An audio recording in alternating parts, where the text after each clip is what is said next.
పోవాలి. ఈ దేశాన్ని పరిపాలించడానికి అవసరమైన చట్టాలను శాసనాలను చేయాలి. అమెరికా లాంటి అభివృద్ధి చెందిన దేశాలలో మహిళలకు ఓటు హక్కు ఇవ్వడానికి 150 సంవత్సరాలు పట్టింది. మహిళలు తమ హక్కు కోసం, ఓటు హక్కు కోసం అమెరికా లాంటి అభివృద్ధి చెందిన దేశంలోనే సాధించుకోవడానికి చాలా సమయం పట్టింది.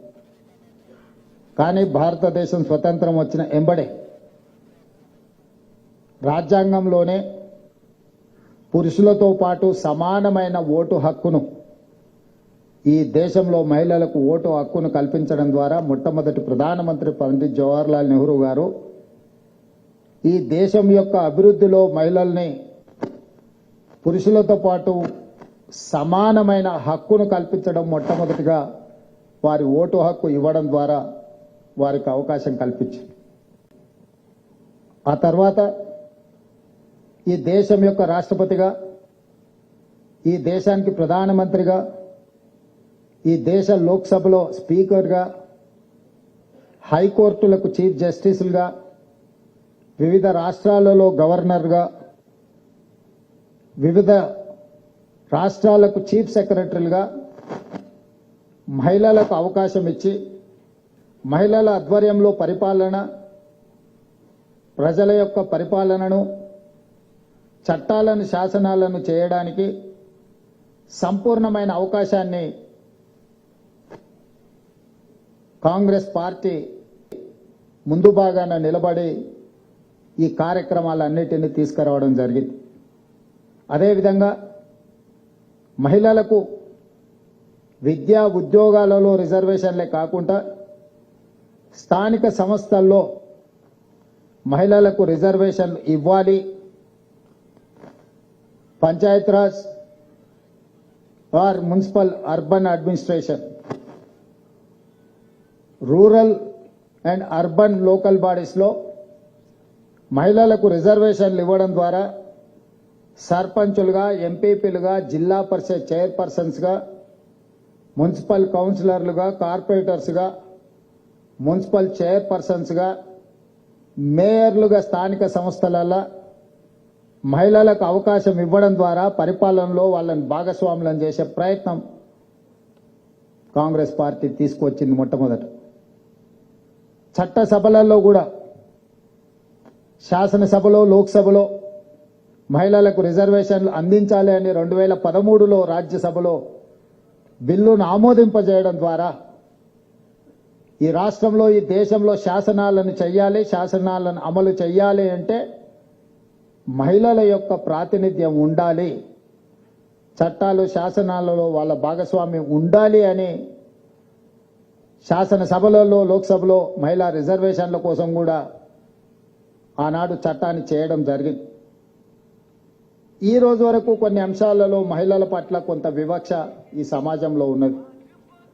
ఇది ఒక్క రోజులో మార్పు తీసుకురావాలనుకుంటే వచ్చేది కాదు. సతీ సహగమనం నుంచి పరిణామ క్రమంలో ఈరోజు మహిళలు స్వేచ్ఛగా తమ అభిప్రాయాలను చెప్పుకునే సమాజాన్ని మనం చూస్తూనే ఉన్నాం.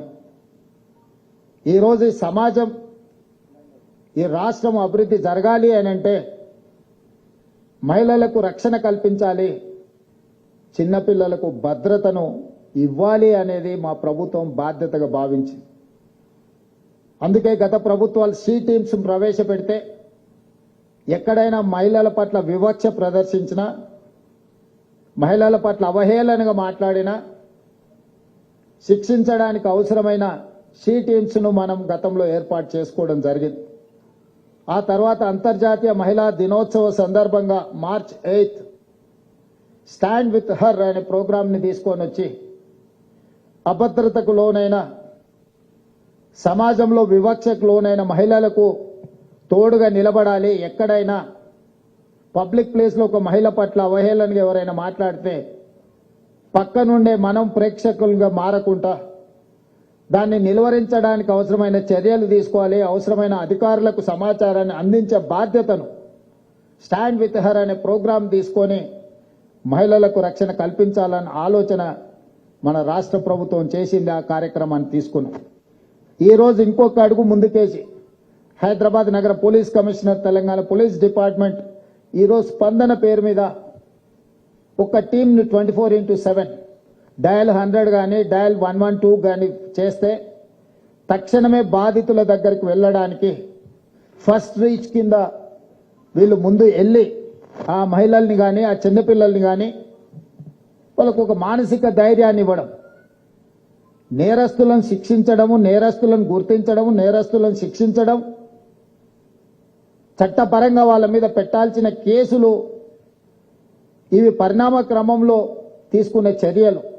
కానీ తక్షణమే బాధితులకు ఒక మానసిక భద్రత కల్పించడానికి ఈ ప్రభుత్వం, ఈ సమాజం నా పట్ల వివక్షతో లేదు, ఈ ప్రభుత్వం, ఈ సమాజం నా గౌరవాన్ని కాపాడడానికి ప్రయత్నం చేస్తుంది, నాకు సమస్య వచ్చినప్పుడు నా పక్కన నిలబడుతుంది, నాకు అవమానం జరిగినప్పుడు అవమానం చేయడానికి పాల్పడే వాళ్ళని శిక్షిస్తుంది అనే ఒక నమ్మకాన్ని, విశ్వాసాన్ని మన ప్రభుత్వం కల్పించాలనుకుంటుంది.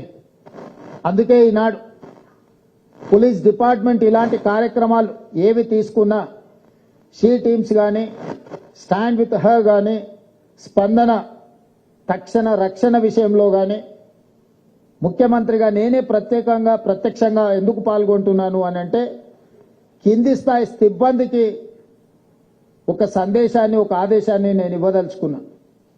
తెలంగాణ రాష్ట్రంలో మహిళా భద్రతకు అత్యంత ప్రాధాన్యత ఉన్నది, చిన్నపిల్లల రక్షణకు ఈ ప్రభుత్వం ప్రాధాన్యత ఇస్తుందని ఒక సందేశాన్ని ఇవ్వాలి అనే ఆలోచనతోనే ఈరోజు రాష్ట్ర ప్రభుత్వ బాధ్యత కలిగిన ముఖ్యమంత్రిగా ఈ కార్యక్రమాల్లో